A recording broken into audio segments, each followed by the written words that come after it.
Julian Assange. და რატომ? ყველაზე მნიშვნელოვანი ინფორმაციას აქვეყნებდა საზოგადოებაში. საქართველოში მე მაგალითად ჩემთვის ყველაზე მნიშვნელოვანი ადამიანი წულაძე ლევანია ჭოლა ეგრეთ წოდებული, იმიტომ რომ ძალიან მაგარი რეჟისორია და ღმერთმა გვიმრავლოს ესეთი ადამიანი. ობამა და პუტინი იყო მაინც ყველაზე აქტუალური 2010 წლის მანძილზე, ესე ვფიქრობ. და რატომ? პოლიტიკური მოვლენების გამო თუნდაც რაც საქართველოში ხდება ეხლა. უხან მაჭავარიანი ჭამები. ემისკაცია და ერიშჩინ მღერობა. სააკაშვილი და რატომ?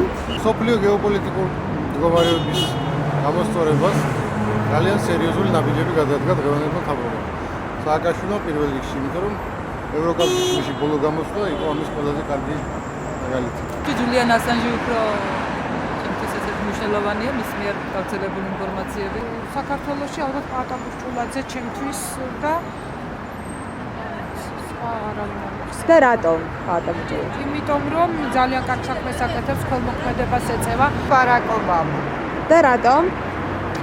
ძალიან მნიშვნელოვანი რეფორმები გაატარა ურთულეს პირობებში, ჯანმრთელობის დაცვასთან დაკავშირებით. პატრიარქი უნდა იყოს რა იდეალურე წყლის ადამიანი. და რატომ? იმიტომ რომ ჩვენი სულიერი მამა არის და ყველაფერს აკეთებს იმისთვის, რომ საქართველო იყოს ბედნიერი რა. ნუ დათო კიკალიშვილი. კარგი წამყვანია და ძალიან მიყვარს. ალბათ საზოგადოებრივ უფრო ობამა უფრო ისეთი იყო ამ წელს. და ძალიან სიმპათიურია და ძალიან ისე რაღაც დადებითად განწყობილი. თვალა ფეთემუქეცბაია. და რატომ? ნუ შემოატრიალა უკაცობისკენ, გუნდი რომელიც წლების მანძილზე ჩავარდნახო. ობამა და იმიტომ რომ პირველი ადამიანი, რომელმაც შავკანიანი ადამიანი, რომელმაც ამდენს მიაღწია და გახდა ქვეყნის პირველი პირი. Julian Assange ალბათ მაინც. ტიპოლოგურად სხვა მოვლენაა, ასე თქვა, ვიდრე თქვა წინა პერიოდში და ამიტომაც ძალიან დიდი გავლენა ჰქონდა პოლიტიკაზეც და თვითონ პროცესებზე. რა ვიცი.